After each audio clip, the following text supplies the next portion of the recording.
está abierto, al fin y al cabo. No es una estación de metro. No es secreto. No es secreto. Bueno, pues es un gusto darles la bienvenida al ILEF y un privilegio que Florence nos permita presentar su libro el día de hoy.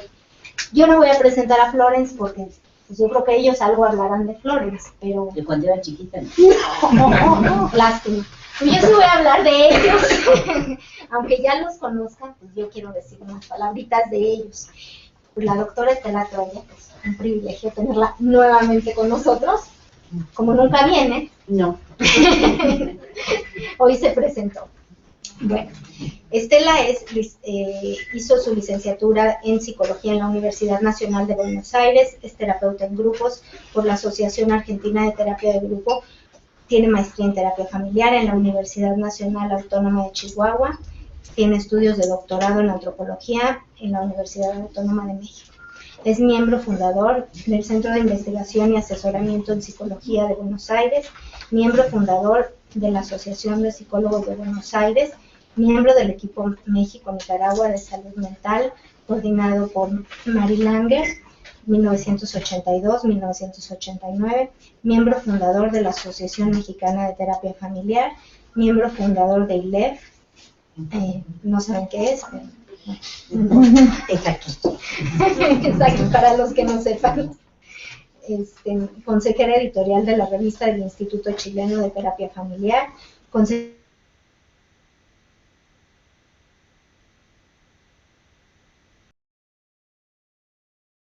profesora clínica e investigadora de ILEF, coordinadora del equipo GINAP,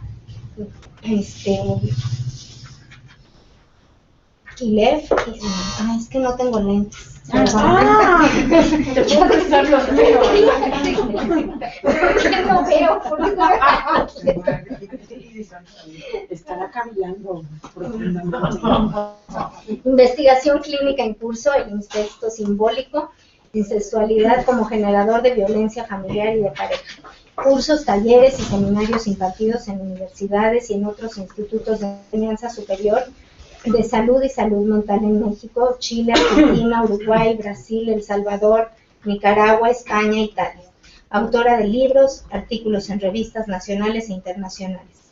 Práctica clínica y supervisiones privadas. Bueno, pues ella va a hablar de Florence junto con Javier Lizarra Luchaga, que es un honor como siempre tenerte por aquí en ILEF, antropólogo físico por la Escuela Nacional de Antropología e Historia, especializado en antropología del comportamiento, sexualidad humana, maestro en ciencias antropológicas por la Universidad Nacional Autónoma de México, estudios y tesis de doctorado en antropología concluidos en el Instituto de Investigaciones Antropológicas de la Universidad Nacional Autónoma de México, miembro de la mesa directiva de la Academia Mexicana de Ciencias Antropológicas, activista gay desde 1977, Grupo Lambda de Liberación Homosexual, 1978-1982, Grupo Guerrilla Gay, 1983 hasta la fecha. Profesor de tiempo completo de la Escuela Nacional de Antropología e Historia, de 1978 a 1997. Jefe de carrera de la Licenciatura de Antropología Física del ENAM, de 1993 a 1997. Cofundador en 1979 del Instituto Mexicano de Sexología. Secretario General del Comité Organizador del Cuarto Congreso Mundial de Sexología, Ciudad de México, 1979, investigador titular de la Dirección Antropología Física del Instituto Nacional de Antropología e Historia, de 1997 a la fecha, organizador y ponente del Encuentro Nacional de SIDA, Sexualidad y Sociedad, INAH 1990, director de la Dirección de Antropología Física del INAH 2004 al 2007, coordinador del Seminario Permanente de Antropología del Comportamiento en la Dirección de Antropología Física del INAH desde 1997, miembro del Seminario Taller de Tafonomía en la Dirección de Antropología Física del INAH desde 1997, miembro del Seminario de Antropología y Evolución de la Coordinación Nacional de Antropología del INAH desde el 2005. Coorganizador y ponente de diversos congresos y coloquios nacionales e internacionales sobre sexología, antropología física y SIDA. autor de más de 50 artículos y ensayos sobre epistemología, antropofísica, antropología del comportamiento, evolución humana, sexualidad y SIDA en libros y revistas nacionales y extranjeras. Coeditor y coautor de los libros de estudios antropológica biológica en la UNAM 1978, pretextos, textos y subtextos ante el SIDA, ediciones Cuithuilco, ENAM 1990, antropología física, disciplina plural, INA 2003, perspectiva taxonómica, INA 2004, perspectiva taxonómica 2, INA 2010. Autor de los libros Historia sociocultural de la homosexualidad, publicado por Paidós en 2003, Las brujas son mujeres, ediciones La Sabana 2010 y Semánticas homosexuales, reflexiones desde la antropología del comportamiento, INA 2012. Es un privilegio. Flores, te dejo en tus manos.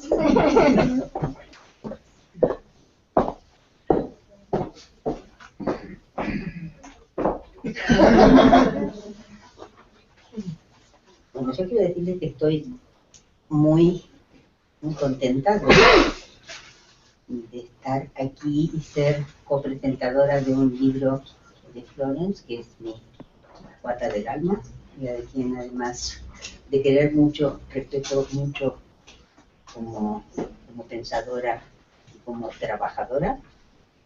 Y como a lo mejor me salió un poco largo mi texto, voy a abusar de que esta es nuestra casa, mi casa, y voy a pedirles que tengan mucha oreja y mucha atención. Entonces, más alta la voz. ¿Perdón? La voz. Más alta la voz. Eso es. A ver si me sale. Ahora sí, este es un libro hecho. Este es un libro hecho de pensamientos, dudas, preguntas, conocimientos, emociones cruzadas, esperanzas, urgencias, certezas. En él, Florence se propone informar, denunciar, reclutar, enseñar, movilizar y aprender, generar dudas, compartir, mostrar, mostrarse. Recuerdo las circunstancias en que, al menos para mí, tomó forma este libro como proyecto vital, entusiasmante y rotundo. Fue en 1994 o 95. No soy buena con los tiempos exactos, pero veo la escena bien clara.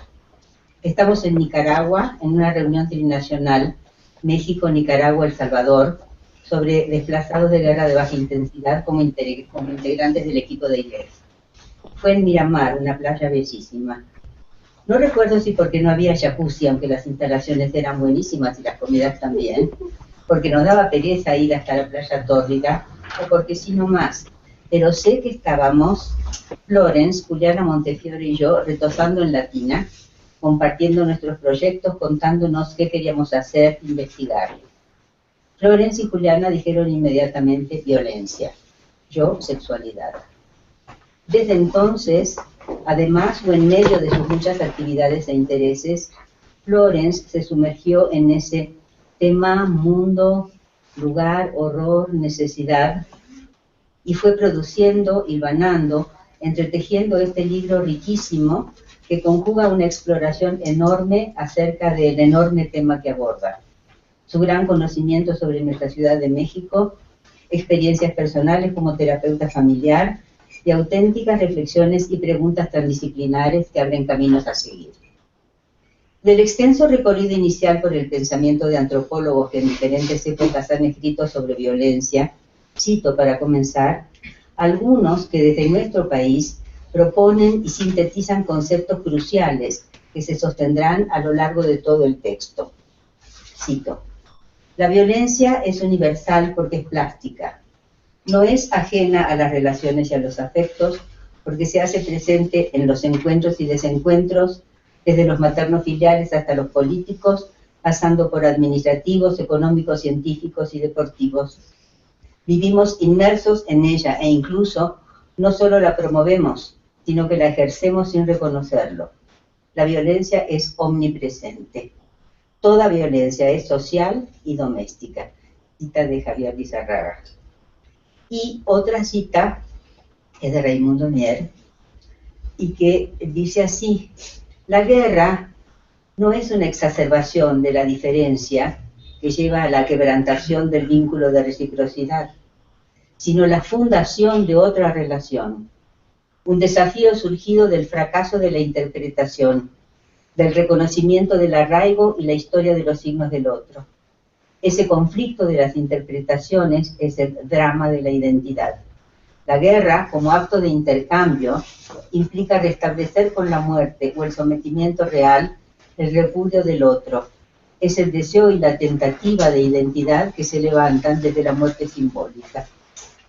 Y concluye nuestra autora: toda violencia es ecopolítica y psicosociocultural. Florence introduce la noción de transdisciplina con una excelente y clara exposición de esta postura epistemológica clave, así como del concepto de niveles de realidad, imprescindible, y en particular para la psicología, ya que suele equiparárselo al concepto de puntuación. Esto le permite a Florence relacionar antropología y psicología como disciplinas afines, diferentes y convergentes, necesitadas la una de la otra.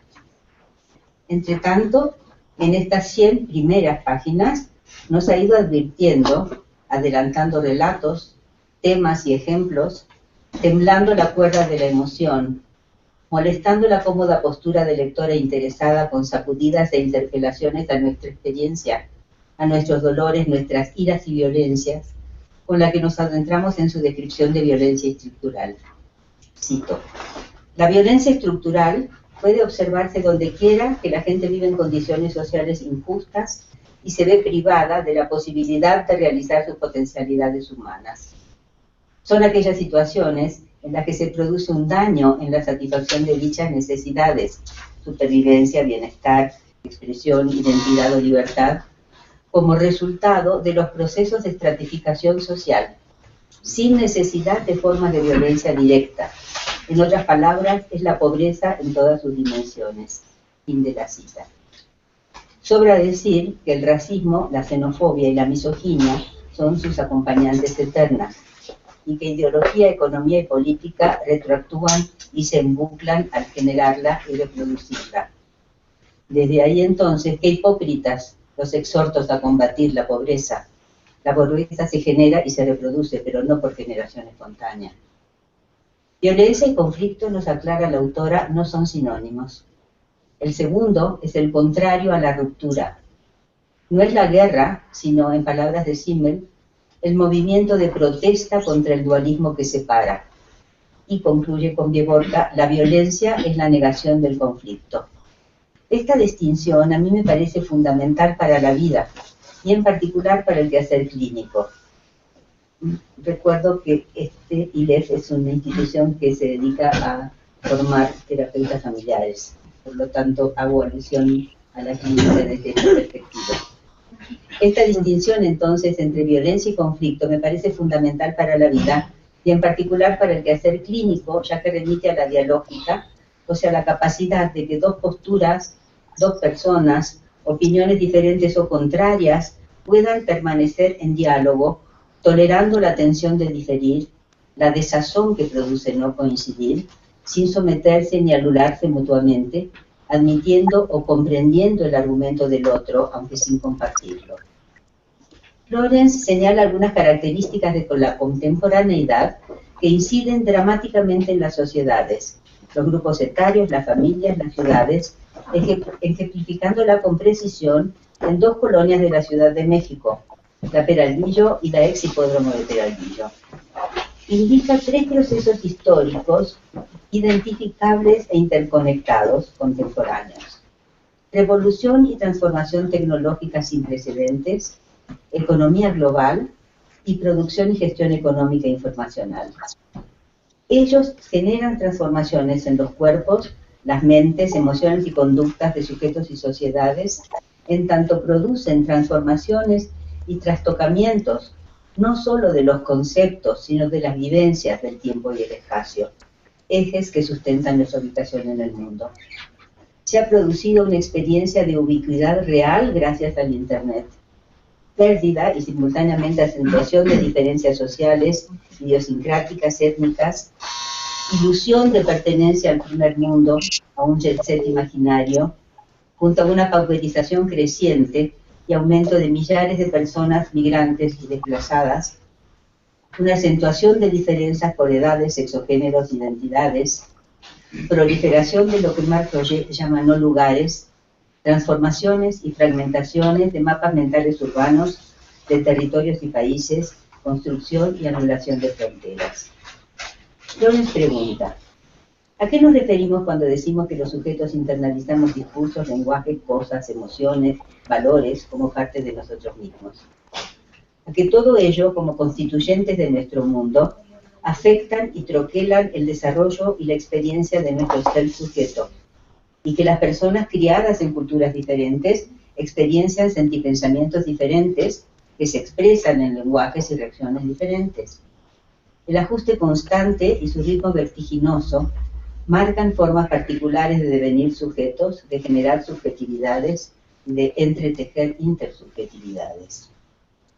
Dice Bakhtin, el otro siempre es primero, pero además de ese otro, siempre existen para el sujeto otros sujetos imágenes interiorizados, así como sujetos externos reales. Pero también hay otros, la otredad del yo, del sí mismo como otro, como conciencia reflexiva, y silente e impetuosa está la otredad del inconsciente, que articula y flexibiliza el orden simbólico, está fuera del yo, pero llega a él desde ese adentro.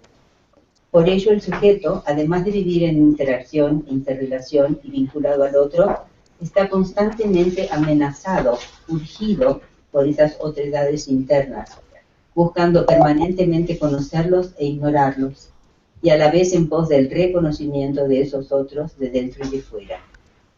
En cuanto a la realidad, el mundo externo, la capacidad y posibilidad del sujeto de conocerlo, Florence consulta numerosos textos de filósofos, biólogos, epistemólogos, psicólogos, neurocientíficos y otros pensadores, con quienes coincide en algunas conclusiones importantes. El animal humano es un ser que nace con la aptitud de conocer, para lo cual dispone en particular de sus 5 sentidos, de su sensibilidad interoceptiva, que captan, informan, se religan, circulan y se transforman en, por y desde su fabuloso cerebro, haciéndolas, en palabras de Bateson, parte de la unidad secreta de la biosfera. Los sentidos proveen información, la experienciación y la reflexión generan preguntas, dudas, distinciones, categorías que atribuyen valores a las diferencias y también producen conocimiento. Pero es el sujeto quien construye, y por eso es corresponsable no solo de su conocimiento, sino del objeto a quien conoce. Vale la pena seguirle la pista al tema de la responsabilidad del conocedor y a la relación entre él y la certeza de que el conocimiento nunca es el de la cosa en sí misma, de la realidad de allá afuera, sino aproximaciones, traducciones, construcciones, otro nivel de realidad. La construcción del sujeto violento es universal. Sin embargo, cada cultura, cada país tiene sus peculiaridades. Florence procura distinguir las peculiaridades de nuestro sujeto violento, generado desde lo cotidiano de los urbanícolas con los mensajes emitidos por el Estado y los poderes fácticos y por las experiencias cotidianas. Afirma que está construido más allá de todo escenario, está descentrado y es atemporal, pero moldeado desde conceptos racistas: moreno oscuro, analfabeta o bruto, pobre, sucio, alcohólico o drogadicto, y también por conceptos xenófobos: güeritos, extranjeros, izquierdistas, ateos, agitadores, antisociales, etc. Es el típico modelo de construcción del enemigo interno en dictaduras militares de estados autoritarios, o del judío avaro, explotador, apátrida y come niños. Estos estereotipos generan miedo, desconfianza, sospecha y urgencia o tentación de delatar en todos los demás, en todos nosotros. Es decir, emociones que promueven respuestas y conductas violentas, reestigmatizantes de quienes tienen estas características. Procesos hermanados a la generación de prejuicios positivos, por ejemplo, respecto del negro o del indígena, pobre, bueno, puro y noble, o del rebelde con causa. De este modo, todos nosotros somos posibles sujetos de violencia y a la vez posibles sujetos violentos. Como vemos, este es un texto extenso, generoso en ejemplos y documentos, con alma itinerante. Tras las huellas de la autora vamos y venimos de distintos presentes a distintos pasados, de países conocidos a regiones ignotas, recalando en etnias, grupúsculos o mundos que han desaparecido, de inciertos presentes a precarios futuros, de desesperanzas a esperanzas nuevas, algunas tal vez posibles. En este ir y venir con la brújula de la violencia en la mano, Florence se detiene en varias estaciones, ninguna terminal, pero que marcan hitos temáticos e históricos en su texto.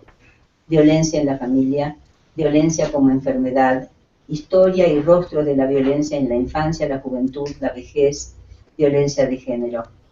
Afirma Florence que, cito, en todas estas situaciones lo que es crucial es la manera en la cual el comportamiento de los otros amenaza la autorrepresentación y las evaluaciones sociales del sí mismo. Así es el perpetrador de la violencia quien siente y experimenta frustración. Fin de la cita. De estos apartados destaco en particular el dedicado a la vejez, por la riqueza de su exposición, que aborda con datos y cifras contemporáneas un tema del cual hay poca literatura, la desatención y el maltrato a ancianos, que comparte características con las que se ejerce contra niños y mujeres. En conjunto, todos estos apartados muestran con toda claridad y sin posibilidad de hacernos los tontos, la capacidad que tiene la familia patriarcal de dañar, desconfirmar, explotar y maltratar a sus miembros. Otro capítulo central de este libro es Otras violencias, el cuerpo torturado y el cuerpo clitoridectomizado. ¿Lo dije, no? Sí. Lamentablemente sí. En una de sus primeras aproximaciones a la definición de cuerpo, el autor escribe: el cuerpo contemporáneo está esculpido por una increíble proliferación de violencia étnica, sexual, autodestructiva, doméstica, de pares, guerras, etc. Para superar los dualismos mente-cuerpo, cultura-biología, mental-material, algunos pensadores aluden al concepto de cuerpo como experiencia en el mundo, entendido como las prácticas de un cuerpo que no solo experimenta, sino que produce la realidad. Fin de la cita. Y Florence cita a Bourdieu, quien postula que colocar el eje en el cuerpo cuestionaría limitar la realidad a representaciones y conocimientos para situar el interés en la experiencia que permita al sujeto unificar lo corporal con lo psicológico y lo cultural. Las prácticas del cuerpo posibilitan la intersubjetividad en gran medida gracias a instancias prereflexivas incluidas en el cuerpo. Fin de la cita de Bourdieu. Más adelante, Florence explica cómo en el siglo XIX desapareció en Occidente la práctica del castigo corporal, las ejecuciones públicas como función de teatro. Y agrega que la ley procura actualmente, o a partir de entonces, no es castigar el cuerpo, sino corregir, reformar, curar al delincuente, al criminal. Sin embargo, la tortura se sigue practicando, encubriendo, legitimando y mistificando hasta hacerla parecer indispensable.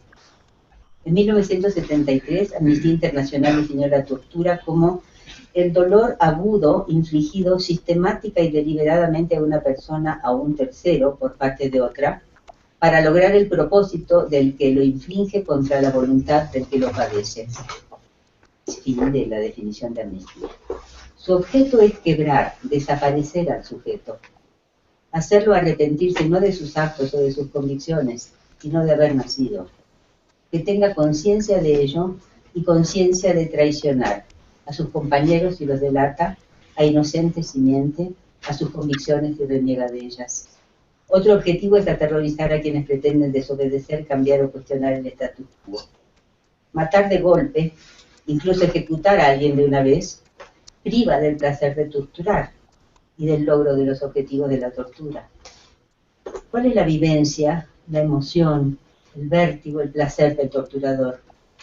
Yo pienso que todos nosotros, a poco que nos animemos a imaginarnos en esa situación, no de ser torturados, sino de torturar, a no mentirnos, tenemos la posibilidad de intuir y atisbar la dimensión de esa experiencia inefable de poder, de ser amo del dolor, de la esperanza, la impotencia, la vida y la muerte de otro ser. Asesinar es deshacerse del otro, torturar es deshacerlo. También, aunque el torturador lo ignore, pretenda ignorarlo o lo intuya en secreto, él sobrevivirá en el alma las pesadillas, los fracasos, las violencias, el dolor, la vida toda de los hijos, nietos, madres, hermanos, novias, amigos, del desaparecido, del deshecho, destrozado, y vivirá por siempre, no sé si por siempre, pero por generaciones en la sociedad en la cual esta es una práctica común. ¿Cuándo? ¿Cómo? ¿Por qué? ¿Por qué ese deseo, ese placer prevalece por sobre el placer de dar, recibir y contribuir a la vida? Nuestra desmesura se viene mejor, parece, al torbellino del aullido, al abismo del terror y la indefensión que convierte al otro, al sujeto, en puro soma, en piedra, en nadie, en nada. Este placer no se puede satisfacer solo, necesita de otro para satisfacerse.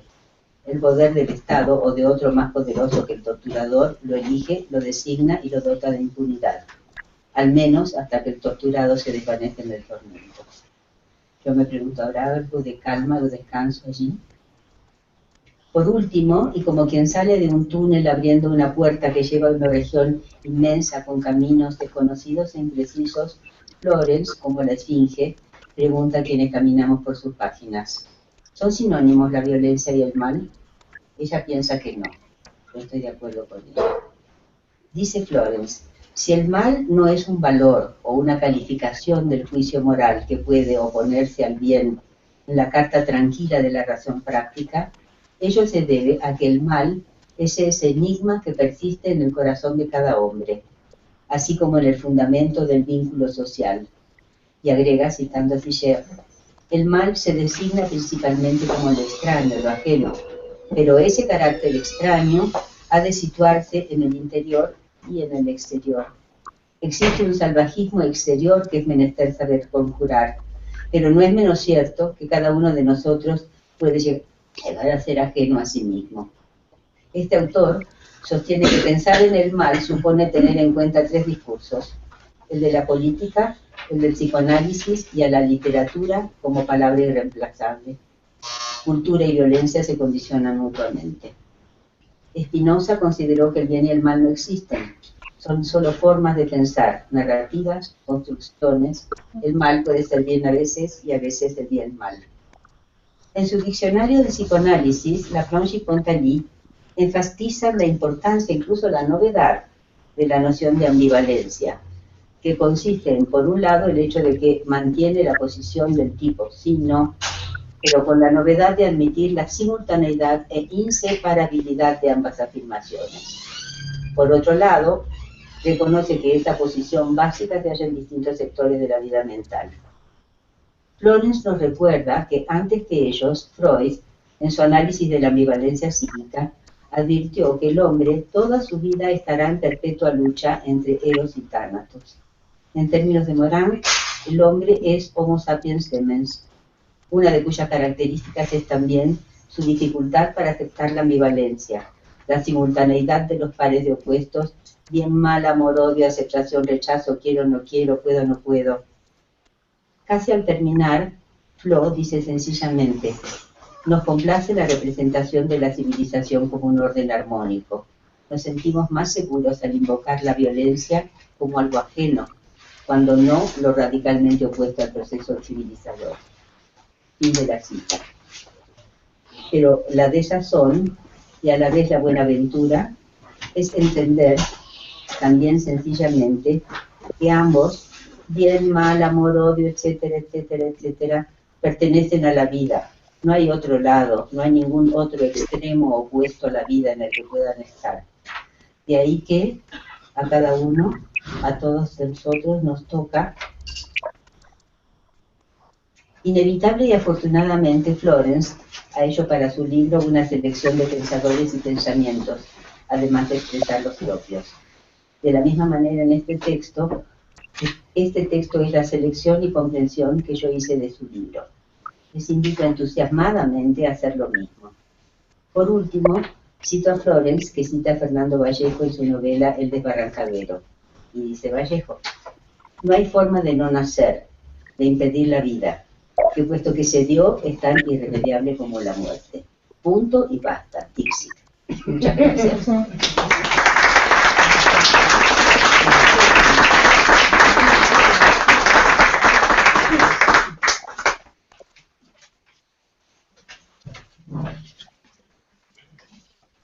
Bueno, para mí es un gusto una vez más estar con mi hermanocha en una aventura académica placentera y además acompañado también de otra inseparable nuestra que es Estela, y quien les ha dado verdaderamente todo un ensayo sobre un ensayo.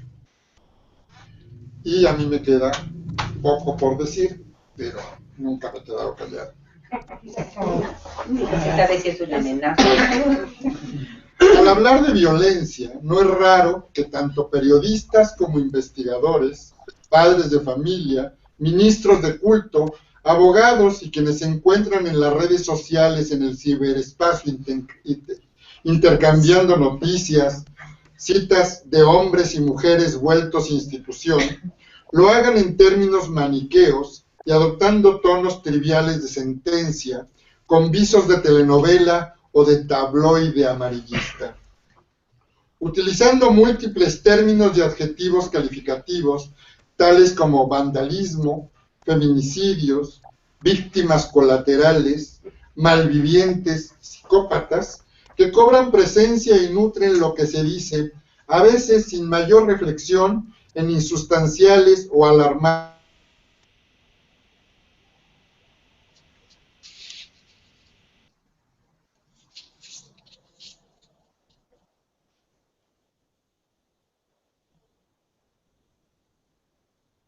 la Iglesia y las instancias de gobierno, por lo que es retratada en los medios como incentivo para la venta de periódicos, revistas y programas de televisión, así como de espectáculos que entusiasman y mueven a elogios, aplausos y risas, con coloración de histeria popular.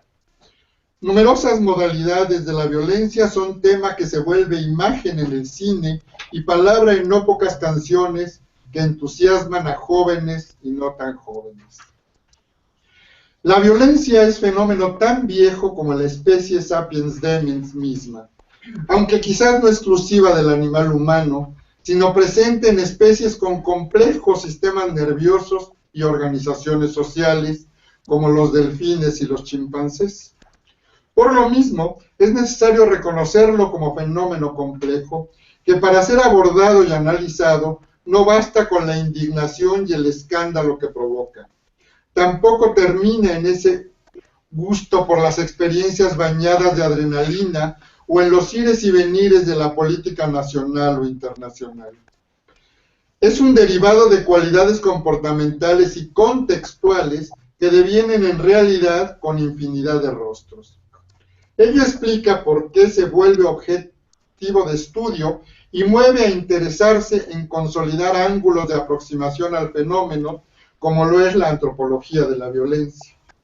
Ámbito académico en el que Florence se mueve comprometiéndose con las víctimas y con decisión y rigor interesándose por desentrañar lo que subyace en el sentir y el hacer de los victimarios. Prueba de ello es este libro, Antropología de la Violencia en la Ciudad de México, Familia, Poder, Género y Emociones, en el que nos ofrece el producto de muchos años de estudio, análisis y reflexión, lecturas y debates. Libro que pienso tiene visos de convertirse en imprescindible para todos aquellos que intentamos aproximarnos al complejo fenómeno humano.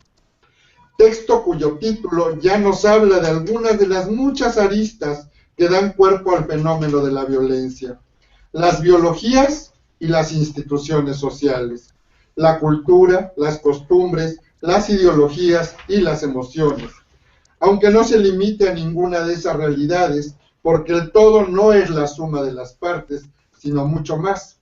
Y las partes también son resultados dialógicas del ser, estar, hacer de un animal irreductible a la simplicidad. El compromiso de Florence es el estudio del fenómeno plural de la violencia y podemos decir que es ilimitado, pero ella se impone rigor, lo que supone establecer algunos límites, debido a que la violencia también se gesta en la fantasía y en el rumiar de venganzas o resentimientos, que no pueden ser reconocidos si no se explora desde un sinfín de perspectivas, no todas abarcables. Florence, no obstante, en su calidad de antropóloga y terapeuta, cuenta con amplias capacidades y talento para penetrar en el fenómeno por diversas vías, sabiendo desenredar nudos y entretejer detalles, matices, gestos e incluso silencios. Sabe ver y escuchar, digerir y asimilar lecturas, destilar en su mente incansable las voces que saturan el salón de clase y el ámbito de las familias que le abrieron sus puertas para realizar su investigación.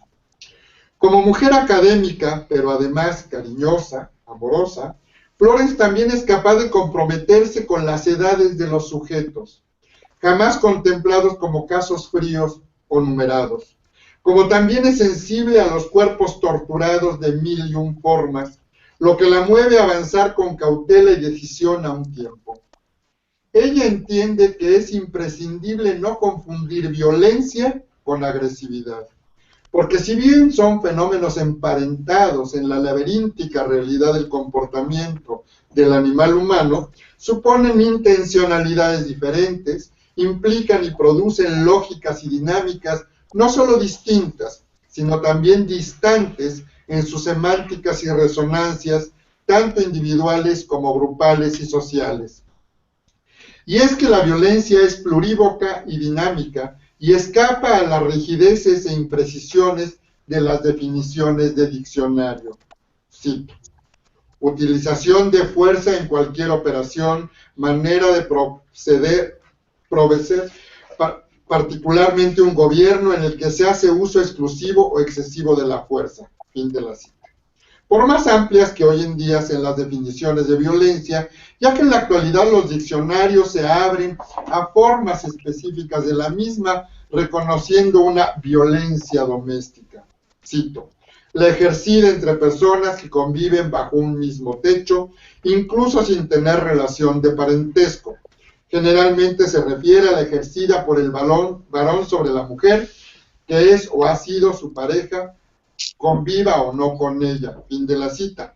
Y la denominada violencia de género, cito: violencia física o psicológica ejercida sobre un miembro de una pareja sobre el otro, especialmente el varón sobre la mujer. Fin de la cita. Expresiones de la violencia que en el espacio social y cultural de la Ciudad de México devienen epicentro del libro que hoy nos ocupa, pero Florence no se queda allí, porque sabe bien que para analizar y entender la violencia se requieren plurales y profundas miradas a un ilimitado universo de condiciones históricas y cotidianas, de significados y emociones que generan formas de violencia que no resultan evidentes para todos. La violencia anida y subyace en la intención de algunas miradas, incluso en algunas formas de organización social que muchos podemos llegar a asumir y aceptar sin manifestar queja alguna, acostumbrados a ella o condicionados por la costumbre o la presunta naturalidad de las mismas. Este libro es producto de un arduo trabajo que no se centra exclusivamente en la tradicional mirada de una brillante y tenaz antropóloga social, como es Florence, ni en la mirada a veces fría y necesariamente distante de la terapeuta, que pudiera incluso caer en la tentación de hacer diagnósticos clínicos. La obra de Florence se abre como abanico para ventilar el concepto mismo de violencia y todo aquello que la hace posible o que la oculta, disfraza, adorna y a veces hasta pretende justificarla. Florence amplía su mirada a través de la transdisciplina, no solo respecto a otros ángulos de aproximación antropológica, como la antropología física, de la que a veces parece estar volviéndose adicta, sino hacia otros muchos haceres académicos tales como la sociología, la psicología, la paleoantropología, la sexología, etc. Y comprometida como está con el paradigma del pensamiento complejo, huye de las explicaciones lineales, unilaterales, que devienen sesgadas y por lo general tendenciosas. El propio índice de la obra nos advierte que no se trata de un discurso lineal y estereotipado, sino de un apasionado y apasionante entretejido de reflexiones y perspectivas, que si bien tras una académica y seductora introducción, arranca con un planteamiento sobre la antropología y la violencia. Aterriza en una propuesta que ubica incluso geográficamente nuestro aquí nacional con su capítulo La violencia estructural, México y el mundo. Consciente, sin embargo, que en las lógicas sociales no todos somos iguales, incluso ante la ley, por más que ésta así lo pregone. Flores también hace una parada imprescindible para detallar singularidades importantes en términos de la ontogenia en su capítulo Antropología de las Edades y la Violencia. Lo que la lleva a abrir el tema más allá de nuestro cotidiano social con otro capítulo cuyo título no es menos sugerente e incluso genera escalofríos. Tan solo de pensar en lo que nos aguarda en las páginas siguientes. Otras violencias, el cuerpo torturado y el cuerpo clitoridectomizado. De ahí, la antropóloga y terapeuta, la ciudadana consciente y la mujer comprometida con la vida, penetra con el tema de la violencia en un terreno quizás aún más difícil, porque supone significaciones morales, éticas, valores que conjugan aprendizajes, discursos y emociones, la violencia y el mal. Tras lo cual, como era necesario, cierra con una serie de reflexiones a modo de conclusión. Un aspecto a destacar y subrayar en este texto cautivador, por ello insisto, es el peso que su autora le da a las emociones. Y sin olvidarlas nunca, hace importantes aportaciones al conocimiento, proponiendo nuevos tratamientos del fenómeno de la violencia y brillantes reflexiones sobre las situaciones concretas que estudia, en la medida en que agrega la perspectiva de la terapia familiar. Perspectiva que le permite a Flores no solo dar una visión casi caleidoscópica del fenómeno, sino reflexionar sobre cómo inciden los problemas de la violencia en los individuos en tanto que sujetos sociales y miembros de una familia, así como en función de su sexo-género, de las edades y el papel que juegan en las dinámicas sociales y familiares.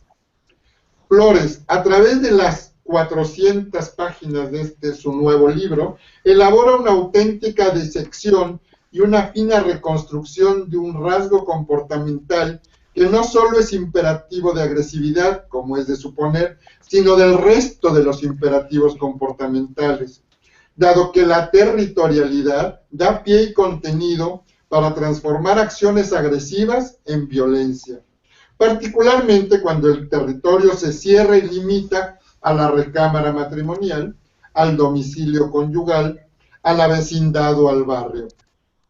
Y sin duda el imperativo sexualidad media la agresividad y la territorialidad, matizándolas y permitiendo brotes y diversas modalidades de violencia en un contexto sexopolítico no solo heteronormativo, sino falocéntrico y adultocrático, en el que todos aprendemos misoginias, homofobias e incluso racismos de muy diverso tipo. La inquisitividad, por su parte, nunca será ajena a la violencia, porque la insidia y la sospecha, el argumento incuestionable y la duda generadora de miedos y soberbias, colorea y texturiza, incluso condiciona muchas de las relaciones entre hombres y mujeres, entre niños, jóvenes, adultos y viejos, y entre unos y otros. Querida y admirada amigocha, ya te lo he dicho, pero aprovecho a decirlo en voz alta para que lo escuchen los que oyen. Todos tenemos mucho que aprender de ti. Gracias por este importante libro. Oh.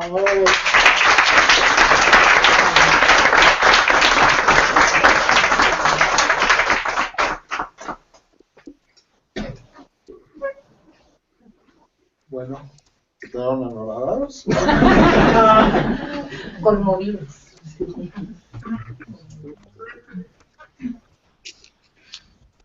¿Qué? Tú no ¿Mi vas a turno? decir nada. ¿Mi turno? ¿Cómo sigue esta cosa? Tú violéntanos. Violentame otra vez. Es lo que planteaba yo en la introducción del libro. Este libro surgió por muchas circunstancias, así como me decía Estela, que yo no me recordaba de esos comentarios que hice en Nicaragua, que agradezco muchísimo. Este libro surge por circunstancias azarosas, surge por muchas cosas, como entre las cuales entramos, una vez me encontré a Rafael Pérez Taylor en una comida y me invitó a ver si me animaba yo a entrar al doctorado. Yo había terminado la tesis de ILEF, con la que trabajé con violencia también. Trabajé con Alison Barba es el resultado del trabajo del Instituto Nacional de Pediatría, en el que trabajamos pues 4 años en realidad, y esa tesis fue el fruto de ese trabajo. Este libro surge porque yo me decía, las explicaciones psicológicas que se dan que estamos dando, o sea, todas estas explicaciones desde la terapia familiar y desde la psicología no me alcanzaban para entender el fenómeno de la violencia. Y entonces dije, bueno, pues este cuate me invitó a participar en el doctorado, y como yo soy una mujer fácil en ese sentido, pues me animé a entrar al doctorado y me aceptaron. Y entonces un día, platicándole a Estela, me dice, le digo, pues ¿qué crees, que ya estoy en el doctorado? Y no sé qué. Y dice, yo quiero, como dice ella, yo quiero. Y dije, bueno, pues ella quiere, pues que venga. Y la invité y nunca le pedí permiso Ni perdón. Ni perdón, no. Ni permiso ni nada, que pues era incorrecto llevar a alguien a un seminario sin preguntar antes, pero así era yo. Bueno, así soy. Y ahí en ese mundo surge mi conocencia con alguien que ya me había dado una clase, la primera clase que tomé de antropología física en el primer semestre de la licenciatura en antropología. Me dio una clase Javier. Pero no me hizo ningún caso. No, claro, era muy traviesa y sigo siendo.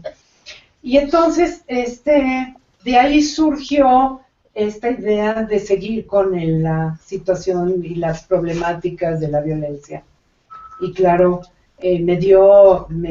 estuve muy enferma, muy grave, me dio una hemorragia cerebral en el 2000, y pues fue, además de pues, la dificultad de escribir, etcétera, decidí que 2 maestrías eran igual que un doctorado y lo decreté.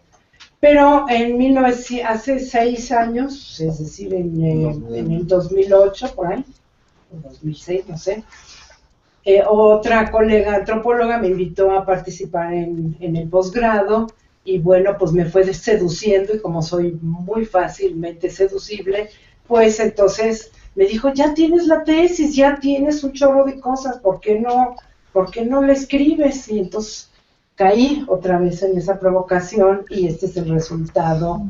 Es mi tesis de doctorado, que bueno, con algunos elementos extras, surge como este libro. Y bueno, pues quiero darles las gracias a mis grandes hermanos y amigos, y bueno, a todos los que están aquí, que hayan venido a escucharnos, y si hay alguna pregunta, algún comentario de que quisieran escuchar. Vivimos en un México violento, no necesito convencerlos. Cuando he ido a algunos lugares a hablar sobre violencia, me preguntan que cómo se hace para evitarla, ¿no? Y quieren recetas para ver cómo se hace, ¿no? No hay recetas. No hay recetas. Podemos prevenirla, podemos educar a la gente, porque yo sí parto de la idea de que la violencia es aprendida. Y me baso en un antropólogo físico que yo adoro, que ya murió, que fue Ashley Montague, que se los recomiendo, que él trabajó mucho sobre violencia y dice que la violencia es transmitida culturalmente. Y este es mi punto de partida para poder pensar en la posibilidad de si no derrotarla totalmente, sí, que será aniquilarla en un momento dado o en ciertas situaciones. Los terapeutas familiares que trabajamos con violencia, evidentemente que cada día los pacientes llegan con más problemáticas que tienen que ver conectados con problemas de violencia, ¿no? Y hay que saber cómo hacerle para tener la conciencia de no retransmitirla desde el espacio del terapeuta, ¿no? O sea, el terapeuta como el que sabe todo y el que sabe, ¿no? El terapeuta dictador, ¿no? Y bueno, pues los invito a que Lo lean. a que lo leas. Sí. Sí, y además como igual nosotros no violentar, yo soy terapeuta familiar en una fundación donde atendemos niñas con riesgo de calle, y yo soy la única que atiende a las familias, y a veces me dicen, pero es que le gusta que la traten así, es lo clásico, ¿no? Los mitos, le gusta que la peguen, le gusta porque no lo deja, le gustan las drogas, le gusta, y también es una situación de repente con mis compañeros de decirles que no, nosotros no tenemos que violentar.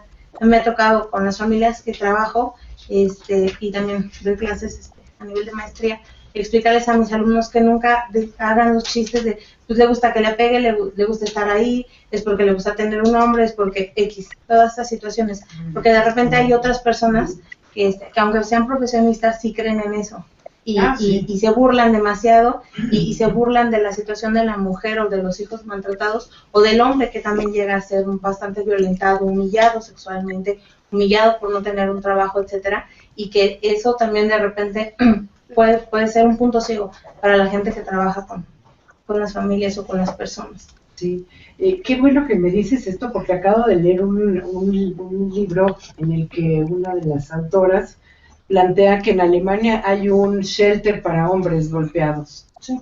Va en aumento la y va aumentando, contra, ¿no? doméstica contra hombres. Híjole, entonces hay que estar muy pensar mucho más allá de lo que estamos sabiendo, pero también pensar en que repensar el concepto de víctima, ¿no? Creo que por ahí va también algo que no está contemplado en este libro, pero que repensando, ¿no? Es decir, ¿qué es eso de la víctima y hasta dónde y a quién le sirve ser víctima y cómo ser víctima o cómo dejar de víctima? El poder de la víctima. Y el poder de la víctima. Yo creo que ahí también está el cuidado. O el círculo, víctima, victimario, víctima, victimario, porque luego la mujer se vuelve victimaria de los niños, los niños se vuelven victimarios de los hermanos, es un círculo que no acaba. Entonces, en realidad, más bien, yo les invito a mis alumnos a que lo redefinan como ser protagonistas de una situación. Por lo tanto, tú puedes detener esa situación o decidir alguna otra alternativa para que esta situación no continúe como esta cascada que se está dando. Por eso el resultado es el bullying. O sea, tiene que venir. Y tomé un diplomado en jurídicas de la UNAM, y ahí hablábamos también de todo el maltrato o violencia hacia los adultos mayores, hacia los ancianos. Y algo que habían encontrado en las investigaciones era que eran más violentados los hombres adultos, ancianos, que las mujeres, dado que si el hombre fue el padre que golpeaba, se emborrachaba, tocaba a las hijas o hacía cosas, ahora era cuando se desquitaban con ellos. Y que la mujer más grande o adulta mayor está acostumbrada a seguir haciéndose su comida, sale a la calle, y que a veces el hombre adulto mayor espera que le den. Y ahí es cuando ocupan la oportunidad para no bañarlo, no darle de comer, encerrarlo, no darle dinero, etcétera, y que vuelve a perpetuarse ese círculo. Me parece que no está totalmente explicitado en tu texto, pero si uno le agarra la pista a las emociones, como el ingrediente central de este circuito es el miedo. Claro. La emoción que detona violencia es el miedo. Lo que impide el diálogo es el miedo. Entonces, pienso que seguirle la pista y pensarlo en términos de intervenciones terapéuticas, no solo con familias, sino de repercusión terapéutica, digamos, ¿no? Y hacer realmente pudiendo experienciar a dónde nos lleva el miedo, a las situaciones extremas de defensa, pero de defensa que es excesiva, agresiva y que consiste en infundir miedo al otro, ¿no? El orangután que grita, el león que aúlla y que, ¿no? Pienso que eso es algo que es muy útil tener en cuenta. Eso es muy, muy emocionante, inspirar miedo, pero tendría más mejor no hacerlo. Para mí es un placer regresar a casa.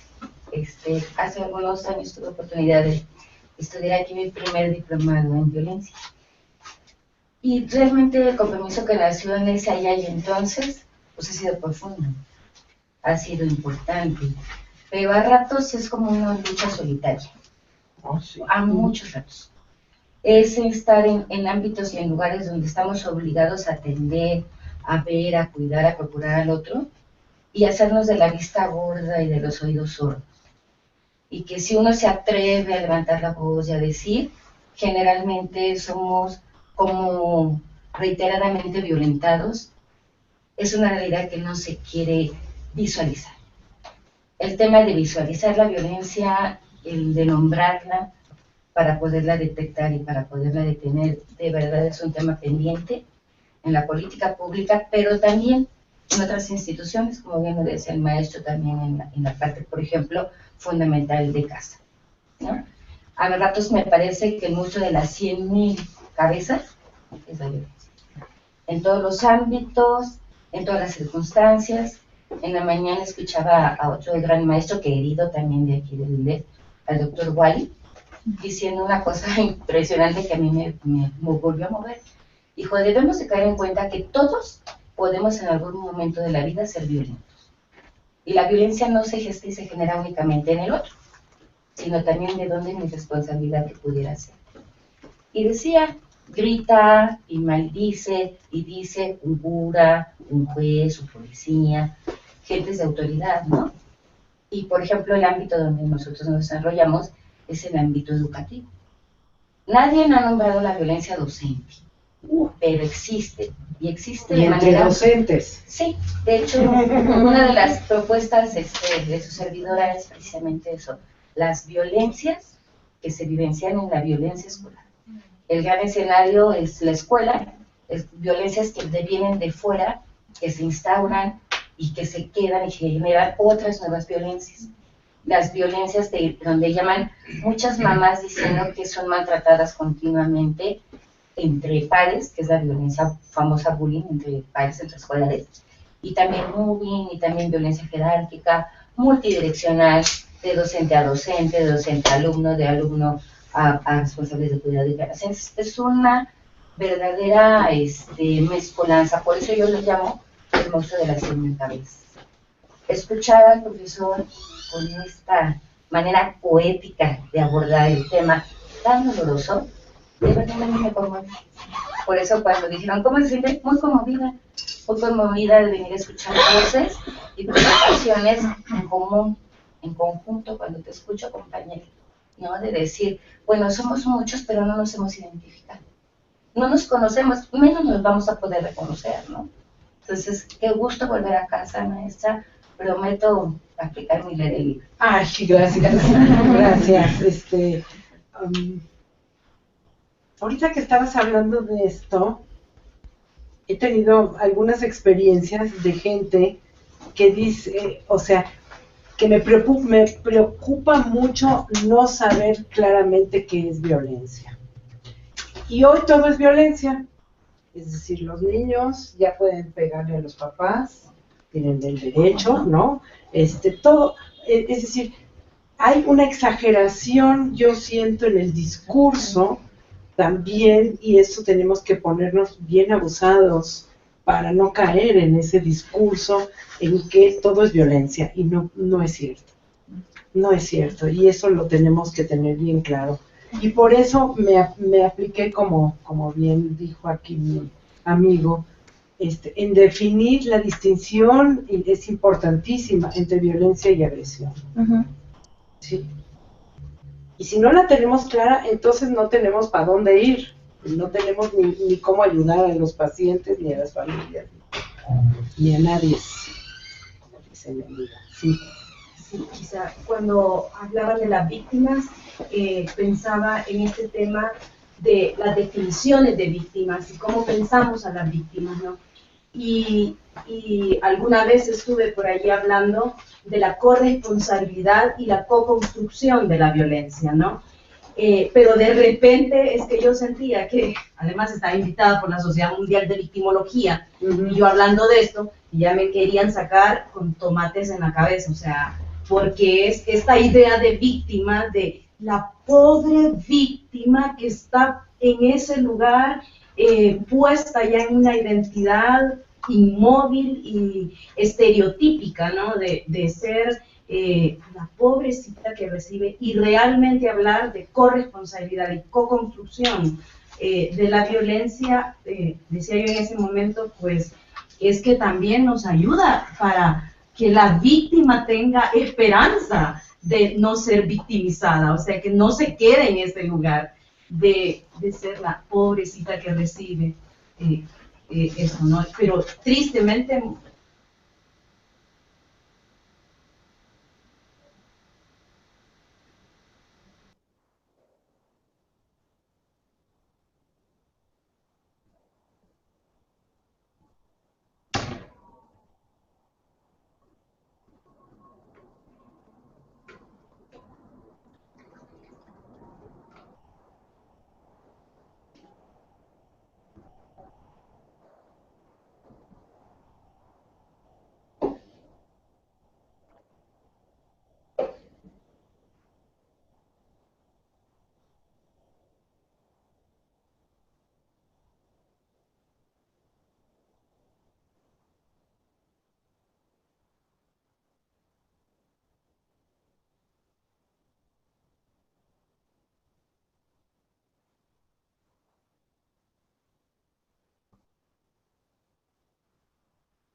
Este encuentro, ¿no?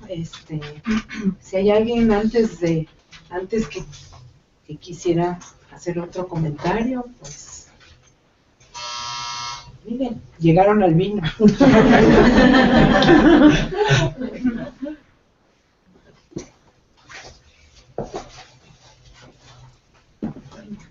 Te toca cerrar. Me toca cerrar. Yo, primero que nada, la verdad, te agradezco muchísimo, Florence, que nos hayas dado el privilegio a Lilet de recibir tu libro con dos voces tan especiales que son de lujo. Estela y Javier. Muchísimas gracias. Muchas gracias a todos ustedes por haber venido. Les recuerdo que cada mes tenemos Ateneo, siempre estamos por acá. Tendremos pronto nuestro taller internacional con Gonzalo Bacigalupe. Los esperamos a todos nuestros eventos. Y bueno, pues el vino está para ustedes.